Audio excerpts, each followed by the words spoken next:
이번 특수의 주제가 뭐죠? 비상, 더 높이, 더 멀리. 우리 한번 크게 외쳐볼까요? 시작. 비상, 더 높이, 더 멀리. 아멘. 여러분, 비상이 뭡니까? 위로 올라가는 거죠. 예. 어떻게 위로 올라갈까? 비상의 방법이 두 가지가 있는데요. 한자로 보면 이렇습니다. 둘 다 비상이에요. 비상, 비상. 근데 한자가 좀 다르죠? 앞에 나오는 비상은 다른 힘에 의해서 올라가는 것을 말해요. 그러니까 먼지가 바람에 의해서 올라간다 그럴 때 앞에 비상을 씁니다. 뒤에 비상은 자기 힘으로, 그러니까 새가 날개짓을 통해서 위로 올라간다 그럴 때 뒤에 비상을 씁니다. 그러니까 다른 힘에 의해서 올라가든 내 힘으로, 내 날개짓으로 올라가든 그런 비상을 여러분 하고 싶습니까? 안 하고 싶습니까? 하고 싶죠. 어떤 모양으로든 어떤 방식으로든 비상하고 싶어요. 특별히 새해가 되면 이런 소망을 많이 갖게 되죠. 네, 비상하고 싶다. 더 이상 이 땅의 문제, 땅의 현실에, 세상의 일들에 매여서 그렇게 살고 싶지 않다. 이 세상을 넘어서서 위로 올라서 하늘에서 하늘을 사는 것과 같은 그런 비상의 삶을 좀 살고 싶다. 땅이 막혀서 걸려서 이것도 문제고 저것도 문제고 모든 것이 문제인 그런 삶이 아니라 어떤 것도 걸리지 않고 어떤 것도 막히지 않는 하늘의 삶, 자유의 삶, 그렇게 비상해서 살고 싶다. 그런 소망을, 그런 소원을 누구보다 많이 가지고 있었던 사람들이 바벨론에서 포로 생활을 하고 있던 이스라엘 백성들이었을 것입니다. 그들은 나라가 망했어요. 바벨론의 세 차례의 침략으로 나라가 망하고 예루살렘 성전은 함락이 되고 많은 사람들이 바벨론의 포로로 끌려왔어요. 포로 생활을 하고 있어요. 그러니 얼마나 힘이 듭니까? 너무너무 힘이 들어요. 무슨 일을 해도 힘이 나지 않아요. 피곤해요. 그런데 피곤한데 그 피곤한 게 왜 피곤하냐? 단지 육체가 피곤해서 일을 하는 것이 너무나 힘들어서 살아가는 것이 힘들어서 그래서 육체적으로만 피곤한 것이 아니에요. 더 피곤한 것은 마음이 피곤한 거예요. 여러분, 심리학자들에 의하면 우리 몸은 어떤 추위나 더위나 높은 곳, 낮은 곳, 힘든 어떤 노동적, 육체적인 노동에도 얼마든지 적응을 할 수 있다고 그래요. 그리고 이런 육체적인 피곤함은 좀 잠을 자고 나면 좀 쉬면 해결이 돼요. 근데 마음이 피곤한 것은 쉽게 해결이 안 돼요. 육체가 힘든 것은, 피곤한 것은 좀 참고 쉬면 되지만 마음이 힘들고 마음이 어려우면, 마음이 피곤하면 그냥 그것은 쉬어서 될 문제가 아니에요. 자, 그렇다면 여러분, 우리 마음이 피곤한 것은 왜 피곤한 것입니까? 마음이 서로 통하지 않을 때, 마음이 불통할 때 너무 피곤해요. 내가 아무리 힘들어도 누군가 내 마음을 알아주는 사람이 있다면 그래도 힘이 됩니다. 위로가 돼요. 격려가 돼요. 그리고 또 사람들은 몰라도 하나님이 아신다. 하나님이 내 마음을 아신다. 그러면 힘이 나요.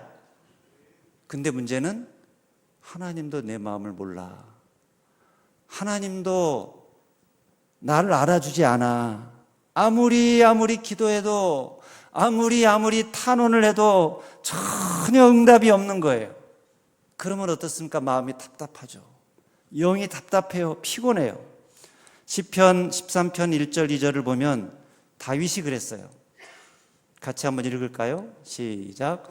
여호와여, 어느 때까지이니까 나를 영원히 잊으시나이까? 주의 얼굴을 나에게서 어느 때까지 숨기시겠나이까? 나의 영혼이 번민하고 종일토록 마음에 근심하기를 어느 때까지 하오며 내 원수가 나를 치며 자랑하기를 어느 때까지 하리이까? 아무리 하나님을 찾고 하나님께 탄원을 해도 응답이 없는 거예요. 삶의 변화가 없는 거예요. 사람들은 나를 조롱하고 수많은 대적들이 나를 치려고 하는데 내 편이 없는 거예요. 하나님도 내 기도를 들어주지 않으니 하나님 도대체 어느 때까지 참으시겠습니까? 탄원하는 다윗의 모습이죠. 그만큼 힘들다는 거예요. 응답이 없으니 너무나 답답하고 괴롭다는 거예요. 지금 이스라엘 백성들이 그랬다는 거예요. 오늘 본문 27절을 보면 뭐라고 그럽니까? 야곱아, 어찌하여 내가 말하며 이스라엘아 내가 이르기를 내 길은 여호와께 숨겨졌으며 내 송사는 내 하나님에게서 벗어난다 하느냐. 내가 어디로 가야 될지 길이 보이지 않는 거예요. 하나님께 내 억울함을, 답답함을 아뢰는데 하나님께서 도무지 들어주지를 않는 것 같아요.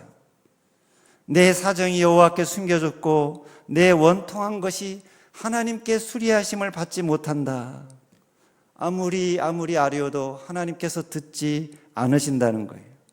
그동안은 우리는 하나님의 자녀다, 하나님의 백성이다 라는 그런 자부심 속에 살았는데 이제는 철저하게 하나님께마저도 외면당하고 버려졌다고 여긴 거예요. 왜냐하면 당시의 전쟁은 신들의 전쟁이라고 여겼는데 바벨론 앞에 이스라엘이 완전히 망했잖아요. 그러니까 바벨론의 신이 더 큰가? 우리 하나님은 약한가? 우리 하나님이 힘이 없나? 이런 생각까지도 겹쳐져서 너무 힘든 거예요. 그렇게 낙심하고 절망하는 이스라엘 백성들에게 하나님께서 이사야를 통해서 주신 놀라운 말씀이 무엇입니까? 28절로 31절 말씀 다 같이 읽겠습니다. 시작. 너는 알지 못하였느냐?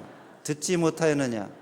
영원하신 하나님 여호와 땅 끝까지 창조하신 이는 피곤하지 않으시며 곤비하지 않으시며 명철이 한이 없으시며 피곤한 자에게는 능력을 주시며 무능한 자에게는 힘을 더하시나니 소년이라도 피곤하며 곤비하며 장정이라도 넘어지며 쓰러지되 오직 여호와를 앙망하는 자는 새 힘을 얻으리니 독수리가 날개치며 올라감 같을 것이요 다른 박질하여도 곤비하지 아니하겠고 걸어가도 피곤하지 아니하리로다. 아멘. 무슨 말입니까? 대제국 바벨론의 위용 앞에, 권세 앞에 포로 생활하고 있다고, 70년 동안이나 포로 생활을 했다고, 그렇다고 너희 인생이, 너희 운명이 끝난 것이 아니라는 거예요. 70년이라는 기간은 하나님 앞에서는 아무것도 아니라는 거예요. 하나님은 영원하신 분이시다. 하나님은 땅 끝까지 천지를 창조하신 분이시다. 무슨 말입니까? 제 아무리 강력한 제국 바벨론이라 할지라도, 그 나라가 엄청난 위세를 떨치고 있다 하더라도, 그 어떤 나라들이라도 다 하나님의 창조물에 지나지 않는다는 거예요. 하나님의 주권 아래에 있다는 것입니다. 그래서 이사야 40장 15절로 17절을 보면 그 나라들에 대해서 뭐라고 말했는가? 같이 읽겠습니다. 시작. 보라, 그에게는 열방이 통에 한 방울 물과 같고 저울의 작은 티끌 같으며 섬들은 떠오르는 먼지 같으리니 레바논은 땔감에도 부족하겠고 그 짐승들은 번제에도 부족할 것이라. 그의 앞에는 모든 열방이 아무것도 아니라 그는 그들을 없는 것 같이 빈 것 같이 여기시느니라. 무슨 말이에요? 제 아무리 강력한 제국들이라 할지라도 하나님 앞에서는 아무것도 아니라는 거예요. 뭐 같다고요? 바닷물 같은 것이 아니라 바닷물에 한 방울 물 정도에 지나지 않는다는 거예요. 작은 먼지 같다는 거예요. 티끌 같다는 거예요. 하나님 앞에서는 그들은 없는 것이나 마찬가지라는 거예요. 아무것도 아니라는 거예요. 다 그들을 합쳐 놓아도 두레박에서 떨어지는 물 한 방울에 지나지 않다. 한 티끌에 지나지 않다. 먼지 같다. 그러니 두려워하지 말라는 거예요. 환경을 보지 말고, 상황을 보지 말고, 사람을 보지 말고 영원하신 하나님을 바라보라는 것입니다. 영원하신 하나님, 땅 끝까지 창조하신 하나님, 천지를 주관하시는 하나님을 바라보라. 왜 하나님을 바라보지 않고, 왜 하나님을 앙망하지 않고, 왜 환경을 바라보고, 상황을 바라보고, 사람을 바라보고 낙심하고 절망하고 있느냐? 하나님을 바라보라. 시편 42편 5절에 보면 동일한 외침이 나오죠.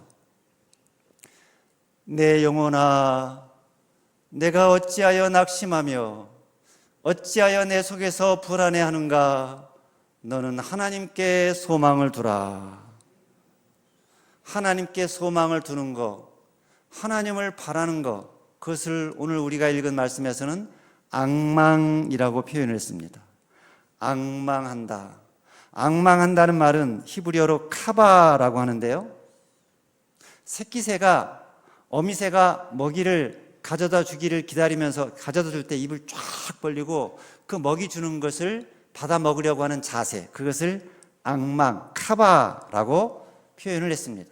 또 한 가지 의미는 여러 가지 물건을 꽉 비틀어가지고 한 대를 쫙 묶을 때 그것을 카바라고 합니다. 너무나 사모할 때, 너무나 간절히 바랄 때, 그때 그런 느낌을 갖는다는 거예요. 한두 시간 바라고 사모하는 것이 아니라 하루 종일 며칠 몇 날을 누군가를 눈이 빠져라 기다리면 몸이 비틀리는 것 같은 그런 고통을 느낄 때가 있죠. 그런 것을, 그렇게 간절한 마음으로 사모하는 것을 앙망한다라고 표현을 한 거예요. 또 앙망한다는 말은 믿고 의지한다는 뜻입니다. 뜻이 있습니다. 누구를 그렇게 믿고 바라고 사모하고 앙망하라는 거예요? 하나님을. 어려운 때일수록 나를 의지하지 말고 내 지식과 내 지혜와 내 능력과 내 권세, 내 환경을 의지하지 말고 바라보지 말고 하나님을 믿고 의지하고 바라보라는 거예요. 그렇게 하나님을 절대적으로 믿고 의지하고 바라보고 사모하고 앙망하면, 그러면 어떻게 되는가? 31절 말씀을 같이 읽겠습니다. 시작. 오직 여호와를 앙망하는 자는 새 힘을 얻으리니 독수리가 날개치며 올라감 같을 것이요 다른 박질하여도 곤비하지 아니하겠고 걸어가도 피곤하지 아니하리로다. 사람은 누구나 피곤을 느껴요. 소년이라도 장정이라도 넘어지고 쓰러집니다. 여기서 소년과 장정은 인간의 힘이, 능력이 절정에 달한 상태, 그런 상태를 가리켜요. 그런데 아무리 힘이, 능력이 절정에 달한 청년, 장년이라 할지라도 피곤하고 쓰러지고 넘어진다는 거예요. 인간은 아무리 힘이 있어도, 아무리 능력이 있어도 한계가 있다는 거예요. 그 힘과 능력이 영원히 지속될 수 없다는 거예요. 그게 인간이라는 거예요. 그런데 하나님은 그렇지 않다는 것입니다. 하나님은 영원하신 분이시다. 땅 끝까지 창조하신 분이시다. 그분에게는 피곤함이 없다. 곤비함이 없다. 그분의 명철은 한이 없으시다. 그래서 피곤한 자에게 능력을 주시며 무능한 자에게 힘을 더하신다는 것입니다. 그 힘을 오늘 본문에서는 어떤 힘이라고 그랬습니까? 새 힘이라고 그랬어요. 새 힘. 여기서 새 힘 할 때 새롭게 하다라는 말은 히브리 원어로 할라프라고 하는데요, 바꾸다, 교환하다, 갱신하다, 그런 의미입니다. 그러니까 인간의 힘을 하나님의 힘으로, 인간의 제한된 힘을 제한이 없는 영원한 하나님의 힘으로, 강력한 힘으로 바꾸는 것, 그것을 의미합니다. 그 힘을 받으면, 하나님의 그 새 힘을 받으면 어떻게 되나? 어떻게 된다고 그랬습니까? 독수리가 날개치며 올라감 같을 것이다 그랬어요. 여러분, 독수리가 어떻게 위로 비상하는지 아십니까? 어떻게 위로 올라가는지 아십니까? 그 큰 날개로 날개짓을 해서 올라간다, 그렇게 생각하죠. 그렇게 생각하잖아요. 그죠? 그래서 독수리는 좋겠다, 날개가 커서 하늘로 높이 올라서 나에게도 저런 날개가 있었으면 참 좋겠다. 근데 나에게는 날개가 없잖아. 그래서 나는 날아갈 수가 없잖아. 이렇게 생각하는 분들이 아마 있을 거예요. 그런데 여러분, 이것은 잘못된 생각이에요. 왜냐하면 우리가 알고 있는 것과는 달리 독수리는 날개를 휘저으면서 막 비상하는 새가 아니기 때문이에요. 독수리는 다른 새와는 달리 날개짓을 잘 안 하는 새라고 합니다. 보통 한두 번 날개짓으로 몸을 띄우고는 그 다음에는 날개짓을 거의 하지 않는다고 해요. 어떻게 날개짓을 하는데 그렇게 높이 멀리 비상해서 날아갈 수가 있을까요? 어떻게 그럴 수가 있을까요? 그 비밀은 날개 깃털에 있습니다. 독수리 사진이나 그림을 자세히 보면 날개 끝이 갈라져 있는 것을 볼 수 있는데요. 그 날개 끝에 손가락같이 갈라진 깃털이 있어요. 근데 그 깃털이 공기와 맞닿으면서 소용돌이를 일으키면서 비행을 거의 무한대로 할 수 있다고 합니다. 그러니까 정확하게 말하면 이 독수리는 날개짓을 안 하는 것이 아니라 다른 방법으로 날개짓을 하고 있는 거예요. 머리와 깃털로. 태풍 속에서도 날개 깃 사이에 있는 그 깃털만 움직여서 날 수 있다고 합니다. 그게 가능한 이유는 그 큰 날개가 수직으로 불어오르는 상승기류, 그 상승기류를 타고 있기 때문이에요. 다른 새들은 보통 어떤 바람을 타고 나냐면 수평으로 부는 바람을 타고 날아갑니다. 비행기도 수평으로 부는 바람을 타고 날아가요. 우리가 아는 보통의 바람은 다 수평으로 부는 바람이에요. 그런데 바람 가운데 수직으로 부는 바람이 있습니다. 아래에서 위로 바람이 부는 거예요. 그것을 뭐라고 하죠? 무슨 기류라고 하죠? 상승기류라고 해요. 상승기류라고 하는데 창조물 중에, 특별히 새 중에 이 수직으로 부는 바람, 상승기류를 탈 줄 아는 새가 있는데 그 새가 바로 독수리라고 합니다. 독수리는 상승기류가 어디에 있는지를 정확하게 알고 그것에서 날개를 쫙 편다고 그래요. 그러면 날개짓을 하지 않아도 날개를 펴고만 있어도 상승기류로 인해서 위로 높이 날아오른다는 거예요. 한번 화면으로 영상을 볼까요?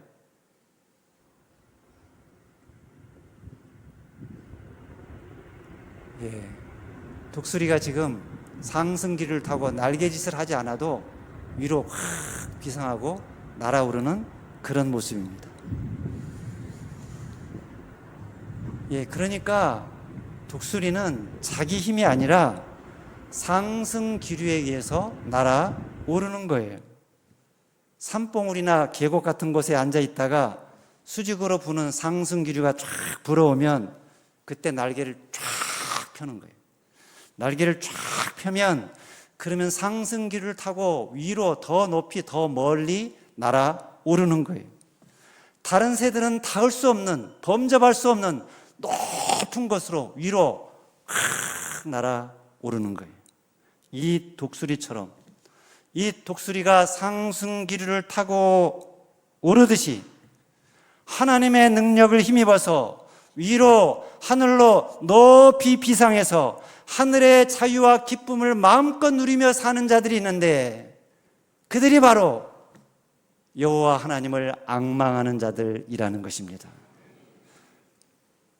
모든 상황 속에서 하나님을 바라보고 하나님을 의지하고 하나님을 신뢰하며 나아가는 자, 그런 자에게 하나님께서 새 힘을 주시는데 그 힘을 받으면, 그 힘을 받아 살면 독수리처럼 힘들이지 않아도 자유롭게 하늘로 높이 비상하게 된다는 것입니다. 그러므로 우리에게 중요한 것이 뭡니까? 그 새 힘을 받는 거예요. 다시 말하면 힘을 바꾸는 거예요. 힘을 바꾸어서 사는 것입니다. 어떤 힘에서 어떤 힘으로 바꾸어 사는가? 내 힘에서 하나님의 힘으로, 성령님의 힘으로 바꾸는 것입니다. 육체의 힘에서, 물질의 힘에서 영의 힘으로 바꾸는 거예요. 경험의 힘에서 하나님을 믿는 믿음의 힘으로 바꾸는 것입니다. 이런저런 세상의 힘을 믿던 사람이 그 힘의 근원을 하나님으로 바꾸는 것입니다. 그렇게 힘의 근원을 바꾸어 사는 게 신앙생활이라는 거예요. 그러면 그렇게 살면, 하나님이 주시는 새 힘을 가지고 살면 사는 게 힘들지 않다는 거예요. 삶이 피곤하지 않다는 거예요. 걸어가도 피곤하지 않고 뛰어도 달려가도 곤비치 않다는 거예요. 제 아무리 피가 끓는 소년도 청년도 결국은 피곤하고 쓰러지고 넘어지지만 하나님은 피곤하지 않으시고 곤비하지 않으시고 오히려 피곤한 자에게 힘을 주시고 무능한 자에게 힘을 주심으로 그 힘을 받아 살면, 성령의 힘으로, 하나님이 공급하시는 힘으로 살면 아무리 뛰어도 지치지 않고 아무리 걸어도 피곤하지 않다는 거예요. 피곤하지 않고 힘들지 않을 뿐만 아니라 우리 인생이 뭐처럼? 독수리처럼 위로 하늘로 비상해서 살아가는 인생이 된다는 거예요. 왜냐하면 우리가 위로 하늘로 비상할 수 있는 이유는 내 힘으로 날아오르는 것이 아니니까, 하나님의 힘으로 날아오르는 것이니까, 성령님의 힘으로 날아오르는 것이니까, 성령님이 주시는 기운으로 성령의 바람을 타고 나는 것이니까 전혀 힘이 들지 않다는 거예요. 아무리 걸어도 피곤하지 않고 넘어져도 주저하지 않고 얼마든지 다시 일어선다는 것입니다. 우리가 그런 자들이라는 거예요. 우리는 땅에 매여 사는 자들이 아니라 땅의 상황이, 이 세상의 현실이 막혔다고, 사방으로 다 막혔다고, 길이 없다고 낙심하고 절망하며 좌절하는 자들이 아니라 땅이 막혔으면 하늘로, 독수리같이 위로 하늘로 상승 기류를 타고 오르는 사람들이라는 것입니다. 그런데 여러분, 실제 현실 속에서 여러분들이 날아오르지 못하는 이유가 무엇입니까? 왜 우리는 독수리처럼 위로 하늘로 높이 날아오르지 못하는 것일까요? 왜 비상하지 못할까요? 그것은 독수리처럼 상승 기류를 타지 않기 때문입니다. 하나님의 힘을 의지하지 않고 성령의 바람을 타지 않고 내 힘으로, 내 뜻대로 살려고 하기 때문입니다. 안타까운 것은 오늘날 많은 그리스도인들이 위로 하늘로 비상하려고 하기는 하는데 자기의 힘으로, 자신의 몸부림으로, 자신의 날개짓으로만 날려고 한다는 거예요. 그것을 어떤 분이 참새에 비유를 했습니다. 참새, 겉으로 보기에 참새는 독수리와는 달리 날아가기에 아주 적합한 신체 조건을 갖추고 있습니다. 가벼운 몸통과 날개짓 하기에 적당한 아담한 날개를 갖추고 있잖아요. 그래서 참새는 그 신체 조건을 이용해서 날개짓을 하면서 공중을 가볍게 여기저기 날아다닙니다. 근데 여러분, 결과적으로 참새가 높이 나나요? 독수리가 높이 나나요? 독수리가 높이 날아요. 참새가 오래 나나요? 독수리가 오래 나나요? 독수리가 더 높이, 더 멀리 오래 날아다닙니다. 참새처럼 자기 날개짓으로만 살아가는 존재는 날기는 날되 높이 날지 못하고 날다가 금방 지칠 수밖에 없어요. 참새처럼 하면 소년이라도 피곤하며 넘어지며 장정이라도 쓰러질 수밖에 없다는 거예요. 그런데 독수리처럼 위로 하늘로 상승기를 타고 날아오르면 피곤하지 않다는 거예요. 지치지 않다는 것입니다. 누가 그렇다는 거예요? 여호와를 앙망하는 자.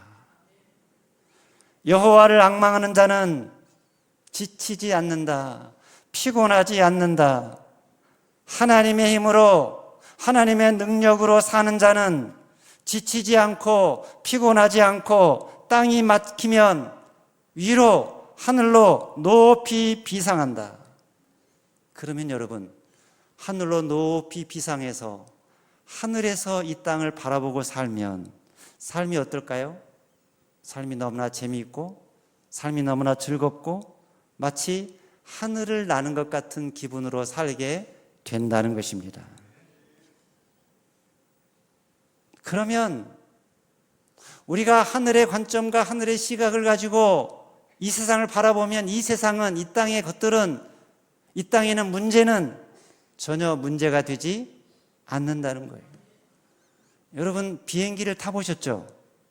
비행기를 타고 위로 올라가잖아요. 위로 올라가서 높이 오르면 비행기 안에서 땅을 내려다보면 땅의 것들이 어떻게 보입니까? 작게 보이죠. 그렇게 높은 건물도 너무나 작게 보여요. 그렇게 높은 산들도 너무나 작게 보여요. 그냥 아무것도 아닌 것처럼 보이잖아요. 이처럼 우리의 마음이, 우리의 생각이 위로, 하늘로 높이 올라가면, 하늘의 시각을 가지면, 그러면 이 땅의 것들이, 이 땅에서 그렇게 중요하게 보이는 것들이, 그렇게 크게 보이던 것들이 작게 보인다는 거예요. 하찮게 보인다는 거예요. 가정도, 직장도, 돈도, 갈등도, 고민도 다 작아 보입니다. 왜요?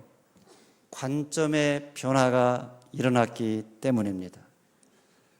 낮은 곳에서 보는 것과 높은 곳에서 보는 것은 다르게 보일 수밖에 없는 거예요. 땅에서의 문제거리, 그 문제거리가 위에서 바라보면, 하늘에서 바라보면 오히려 구경거리가 되고 추억거리가 된다는 것입니다. 그러므로 여러분, 이 땅에서 어떤 문제가 생겼을 때 그 문제를 해결하라고 앞으로, 옆으로, 뒤로 동분서주 하면서 수평 이동만 하지 말고, 더 이상 길이 없다고, 방법이 없다고 탄식하지만 말고 어떻게 하라는 것입니까? 독수리처럼 위로 하늘로 비상하라는 것입니다. 어떻게 해요? 하나님이 주시는 상승기를 타고 하나님의 성령의 힘으로 위로 하늘로 날아오르라는 거예요. 육체를 넘어서 영이 되어서 바람처럼 하늘로 높이 비상하라는 것입니다. 그러면 그 어떤 것도 문제가 되지 않는다는 거예요. 그 어떤 문제도 오히려 추억거리가 되고 구경거리가 된다는 것입니다. 그런 변화가, 그런 놀라운 관점의 변화와 시야의 변화가, 신앙의 변화가 오늘 여러분에게 있게 되기를 바랍니다. 오늘 이 시간이 그런 시간이 되시기를 바랍니다. 여러분이 기도하고 찬송하는 시간이, 여러분이, 여러분의 마음이, 여러분의 영이 위로 하늘로 높이 비상하는 시간이 되시기를 바랍니다. 이 시간뿐만 아니라 언제든지 어디서든지 우리가 하나님을 가슴에 품고 하나님을 바라보고 하나님을 앙망하고 살면, 하나님의 잇대어 살면, 하나님을 의지하고 산다면 삶의 그 어떤 풍랑이 불어도 독수리가 그 강풍을 뚫고 날개짓하며 위로 하늘로 상승기를 타고 오르듯이 세상의 그 어떤 시련 속에서도, 세상의 그 어떤 풍랑 속에서도 그 풍랑을 타고 오히려 높이 하늘로 비상할 수 있다는 것입니다. 그러므로 여러분, 세상에 문제가 생길 때, 거친 파도가 밀려올 때, 그런 것들이 여러분을 향해 올 때 두려워하지 말고 무서워하지 말고 주와 함께 날아오르시기 바랍니다. 그래서 세상의 것들을 능히 상대화하며 다스리며 통치하며 당당하게 살아가시기를 바랍니다. 지금 여러분의 삶에 어떤 문제가 있습니까? 어떤 시련이 있습니까? 어떤 풍랑이 있습니까? 두려워하지 마십시오. 낙심하지 마십시오. 절망하지 마십시오. 상황을 바라보지 말고 그 상황을 능히 다스리고 통치하시는 여호와 하나님을 바라보시기 바랍니다. 하나님을 앙망하시기 바랍니다. 하나님과 함께 위로 하늘로 높이 더 멀리 비상하시기 바랍니다. 그래서 그 하늘의 시각을 가지고 하늘의 관점을 가지고 세상을 바라보면서 세상에서 어떤 일이 생겨도 그것을 오히려 구경거리로 만들며 추억거리로 만들며 독수리처럼 자유롭게 당당하게 살아가는 2026년 한 해가 되시기를 주님의 이름으로 축복합니다.